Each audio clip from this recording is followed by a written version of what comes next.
नमस्कार मंडळी, एक नवीन एका व्हिडिओमध्ये तुमचं स्वागत करत आहे। तर आजची रांगोळी खूपच सोपी आहे आणि फुलांची आहे। एकाच व्हिडिओमध्ये मी 6 प्रकारचे वेगवेगळ्या फुलांची डिझाईन मी तुमच्यासोबत शेअर करते। आधी तर आपल्याला पिवळ्या कलरची एक लाईन आपल्याला सर्कलमध्ये डॉट ठेवून द्यायचे, चमच्याच्या मदतीने आतमध्ये ओढून अशी ही डिझाईन तयार करून घ्यायची। मधोमध सेंटरला इथे मी लाल कलर आणि त्याच्याच अवतीभोवती पांढऱ्या कलरचे एक टिपका ठेवून दिले। अगदी सहजपणे काढता येईल एवढे छान आणि सोपं सुंदर फुल आहे। 2 नंबरचे जे आहे ते सगळ्यात सोपं आहे ते। मधोमध सेंटरला पांढरा कलर घेतला, एक टिपका आणि त्याच्याच अवतीभोवती म्हणजे एकावर एक आणि साईडला 2 असे निळ्या कलरचे टिपके इथं ठेवून दिले। आणि अगरबत्तीच्याच काळीने किंवा माचीसच्या काळीने आपल्याला जे पहिलं आणि जे टोकावरचे टिपके आहे त्याला आतमध्ये लाईन ओढून घ्यायची आणि बाकीचे जे आहे त्याला असं सर्कलमध्ये हे डिझाईन तयार करून घ्यायची। मधोमध सेंटरला पांढरा कलर आणि त्याच्याच अवतीभोवती गुलाबी कलर इथं भरून घ्यायची। तुम्ही कुठलाही कलर त्या तुम्ही भरू शकता। खूपच सुंदर आणि सोप्या पद्धतीचे हे फुलं आहे। आता जिथं आपण फुलांची डिझाईन तयार केली तर त्याच्याच आपल्याला 4 बाजूनं म्हणजे एक पांढऱ्या कलरचे टिपके आपल्याला ठेवून द्यायचे। आता 3 नंबरचं जे आहे ते सगळ्यात सोपं आहे, ते अगदी सोपं बांगडीचाच उपयोग केलेला आहे। त्याच्याच अवतीभोवती आपल्याला एक लाल कलरचे टिपके हे ठेवून द्यायचे। एखाद्या काठीच्या मदतीने मी ब्रश वापरलेला आहे, तिथं आतमध्ये ओढून अशी ही पाकळ्यांची डिझाईन तयार करून घ्यायची। मधोमध सेंटरला पांढऱ्या कलरचा टिपका आपल्याला ठेवून द्यायचे, त्याच्यामध्ये पुन्हा आपल्याला होल करून पिवळ्या कलरचा हा टिपका ठेवून द्यायचे। आपलं 3 नंबरचं फूलसुद्धा अगदी तयार झाले। आता 4 नंबरचे जे फूल आहे ना ते सहज कोणी काढू शकतात, त्यालासुद्धा आपल्याला बांगडीचाच इथं उपयोग करायचा आहे।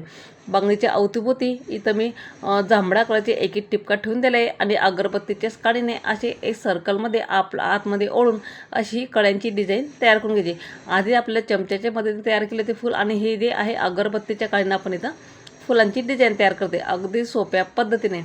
आतमध्ये भरण्यासाठी इथं पांढऱ्या कलरचा एक टिपका आपल्याला ठेवून द्यायचे, त्याच्या आत पुन्हा आपल्याला होल करून गुलाबी कलर त्यामध्ये भरून घ्यायचे। आपलं 4 नंबरचं फूलसुद्धा तयार झाले।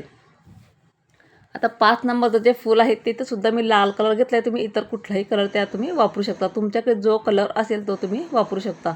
लाल कलरचा टिपका ठेवून मधोमध सर्कल तयार करायचं आणि डबीच्या झाकण्याच्या मदतीने असे आपल्याला बाहेरच्या साईडनं ओढून एक फुलांची डिझाईन तयार करून घ्यायची। त्यातसुद्धा आपल्याला लाल कलर हा भरून घ्यायचे दाटसर, म्हणजे खूपच सुंदर आणि छानसुद्धा दिसतं फुलं आपल्याला। आता अगरबत्तीची काडी जे आहे ना त्याच्याच मदतीने आपल्याला आतमध्ये ओढून अशा लाईन आपल्याला ओढून घ्यायची आहेत, म्हणजे एक सिंगल पाकळ्यांची डिझाईन खूप सुंदर आणि छानसुद्धा दिसते। त्याच्याच आतभोवती वरच्या टोकावर आपल्याला आतमध्ये ओढून असे बोटाच्याच मदतीने डिझाईन तयार करून घ्यायची। व्हिडिओमध्ये दाखवते त्याप्रमाणे हे फुलं दिसायला खूपच सुंदर दिसतात आणि काढायला अगदी सोपे असतात। मधोमध सेंटरला एक पिवळ्या कलरचा टिपका आपल्याला ठेवून द्यायचे आणि त्याच्या आत पुन्हा आपल्याला सर्कल करून एक जांभळा कलर आपल्याला भरून घ्यायचे। आपलं 5 नंबरचं फूलसुद्धा अगदी तयार झाले। 6 नंबरचं फूल अगदी सोपं आहे, ते सहज कोणी काढू शकेल। पांढऱ्या रंगाचा टिपका ठेवायचा आणि आपल्याला अगरबत्तीच्याच काडीने अशी लांब लाईन आपल्याला ओढून घ्यायची। वेगळं काही करायची गरज नाही, खूपच सुंदर आणि आकर्षकसुद्धा दिसतं हे फुलं।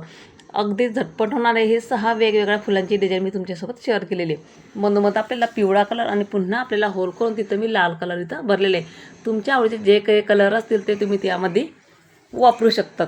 आणि त्याच्याच अवतीभोवती आपल्याला पांढऱ्या रंगाचे एक टिपका ठेवून असं सर्कलमध्ये हे डिझाईन तयार करून घ्यायची। हे आकर्षक आणि खूपच सुंदर आणि सोप्या पद्धतीचं हे आपल्या पांढऱ्या कलरचं फूल आपलं इथं बनवून तयार झालेलं आहे।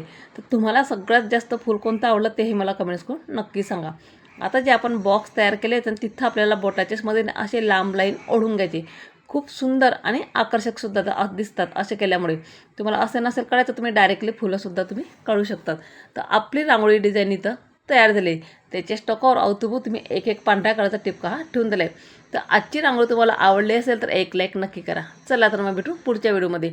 फेसबुक इंस्टाग्राम जर असेल पेज नक्कीच फॉलो करा। अशाच छान छान रांगोळ्या पाहण्यासाठी चॅनलला मात्र नक्कीच सबस्क्राईब करा। चला तर मग भेटू पुढच्या व्हिडिओमध्ये। तोपर्यंत लाईक करा, शेअर करा, सबस्क्राईब करा। धन्यवाद।